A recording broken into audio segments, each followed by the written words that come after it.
L'horloge du tribunal de justice de São Paulo sonna 9 heures du matin lorsque les lourdes portes s'ouvrirent pour un nouveau procès. L'imposante salle, entourée de colonnes de marbre et de bancs bondés, était remplie d'impatience. D'un côté, Mariana Duarte, 32 ans, humble avocate et fille d'une couturière décédée, se préparait à défendre son client, un simple homme d'affaires accusé à tort de rupture de contrat. Mariana portait un tailleur sobre, ses cheveux bruns noués en un chignon serré. Malgré son cœur battant, elle gardait une posture assurée, tenant un dossier rempli de documents qui était sa seule arme contre l'arrogance du puissant accusé.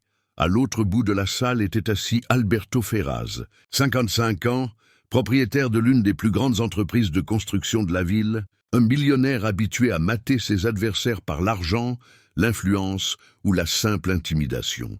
Assis dans un fauteuil en cuir, il portait un costume bleu marine impeccablement coupé et exhibait une montre suisse qui brillait à la lumière des hautes fenêtres du palais de justice. Son regard froid balayait chaque détail, mais lorsqu'il se posa sur Mariana, son expression se transforma en dédain.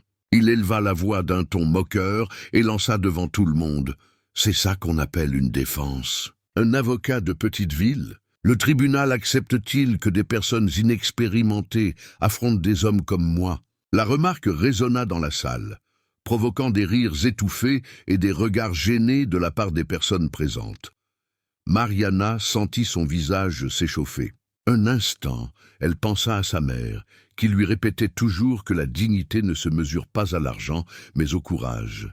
Elle prit une grande inspiration, serra les papiers fermement dans ses mains et d'une voix ferme répondit « Votre Excellence, je suis ici pour défendre la vérité. Et la vérité ne s'incline ni devant l'argent ni devant l'arrogance. Ma cliente a droit à la justice, et c'est ce qui sera entendu aujourd'hui. » Le silence s'abattit sur la salle. Certains collègues la regardèrent avec respect, d'autres avec surprise.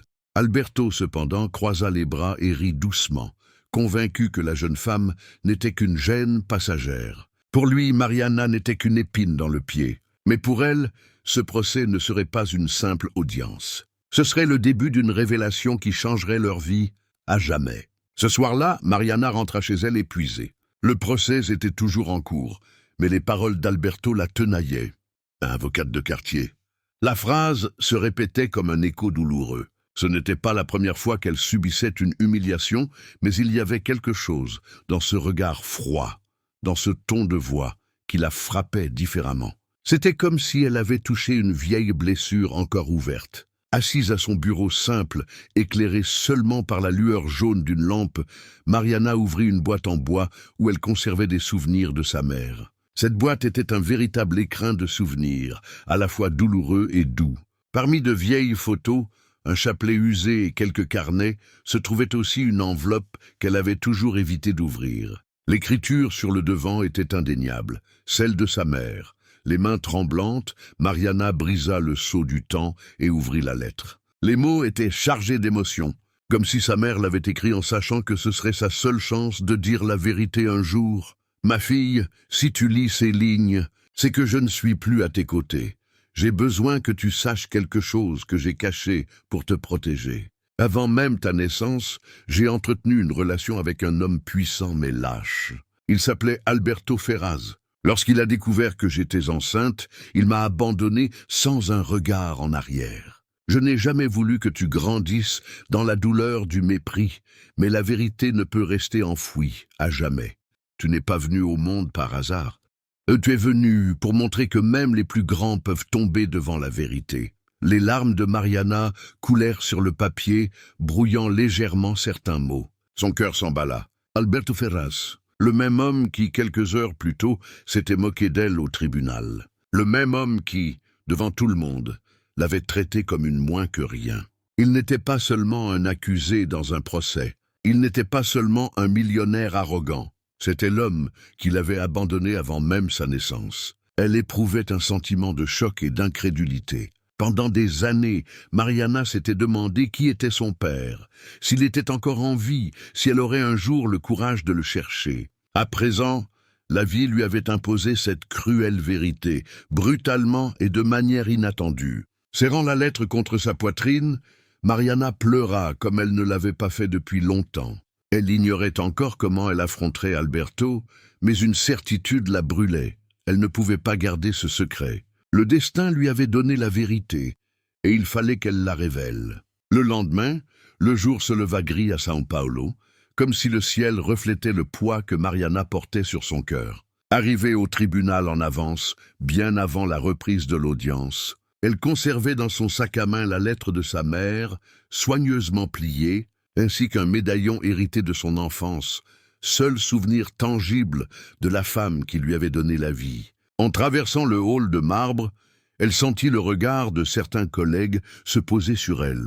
Certains la considéraient avec respect, après sa position ferme de la veille. D'autres avec pitié, la persuadaient d'une défaite inévitable face au millionnaire Alberto Ferraz. Mais personne, à part elle, ne connaissait le poids de la vérité qu'elle portait en elle à cet instant.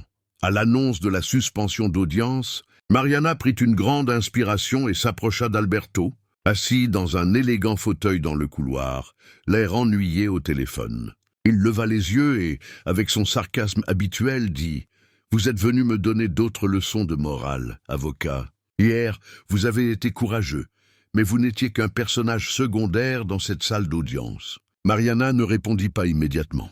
Elle sortit simplement l'enveloppe de son sac et la posa sur la table devant lui. « Lisez-la, c'est important. » Alberto haussa les sourcils avec curiosité et laissa échapper un rire étouffé. « Qu'est-ce que c'est? Un appel désespéré, une lettre d'amour. Vous n'avez aucune idée de qui vous avez affaire. » Mais lorsqu'il commença à lire les premières lignes, son visage perdit son ton moqueur. L'écriture délicate, les mots emplis de douleur, son nom clairement écrit, Alberto Ferraz.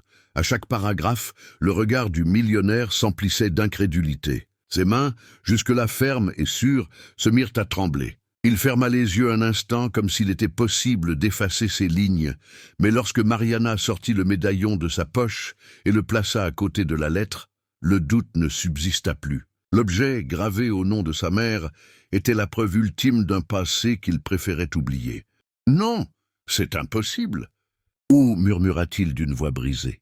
Mariana leva enfin ses yeux humides et dit fermement « Vous n'avez pas seulement humilié un avocat, vous avez humilié votre propre fille. » Le silence se fit dans le couloir. Même les rares passants s'arrêtèrent, choqués par la scène. Pour la première fois depuis longtemps, Alberto n'avait aucune réponse toute prête. L'homme arrogant était confronté à la vérité que l'argent ne pouvait ni acheter ni cacher. Alberto resta paralysé, la lettre dans une main et le médaillon dans l'autre. Son visage, autrefois fier et confiant, était maintenant marqué par le désespoir. Ses mots semblaient peser lourd en lui. Le silence dans le couloir était devenu étouffant, comme si chacun attendait la réaction de cet homme qui, quelques minutes auparavant, se croyait intouchable. Des larmes commencèrent à couler sur son visage, discrètement d'abord, puis se transformèrent en sanglots convulsifs. « Je ne savais pas.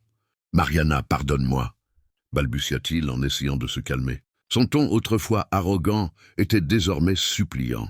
Il se redressa en tremblant et tendit la main vers elle, mais Mariana resta ferme, les yeux remplis de larmes, le fixant sans s'approcher. « Non, Alberto, tu ignorais peut-être mon existence, mais tu savais très bien qui était ma mère. Et pourtant tu l'as abandonnée. La lâcheté d'hier était la même qu'avant, fuir ses responsabilités. » Alberto tomba à genoux, serrant le médaillon contre sa poitrine comme s'il pouvait rattraper le temps perdu. Sa silhouette imposante semblait maintenant menue, brisée. Les avocats passants s'arrêtèrent pour regarder, choqués de voir le millionnaire pleurer devant la jeune femme qu'il avait surnommée son « avocate de quartier ». Mariana, sentant le poids de chaque larme qui coulait, prit une profonde inspiration. « Je ne suis pas venu ici pour vous demander pardon, ni pour entendre des excuses. Je suis venu pour que la vérité soit dite. Vous m'avez humilié devant tout le monde.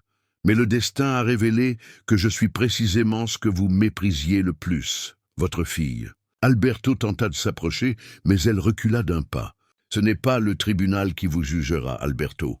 C'est votre conscience. » Sur ces mots, Mariana rassembla ses papiers, essuya discrètement ses larmes et quitta la salle d'audience. Les lourdes portes s'ouvrirent, laissant le soleil matinal illuminer son visage. Elle était l'image même de la dignité, de la force que l'arrogance ne fléchissait pas.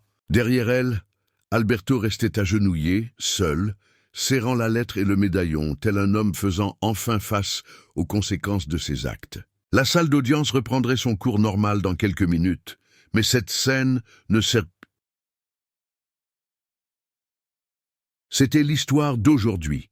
Écris dans les commentaires le nom de ta ville, je veux savoir d'où tu nous regardes. Et si tu n'es pas encore abonné à la chaîne, profites-en pour t'abonner maintenant et partage cette vidéo avec plus de personnes.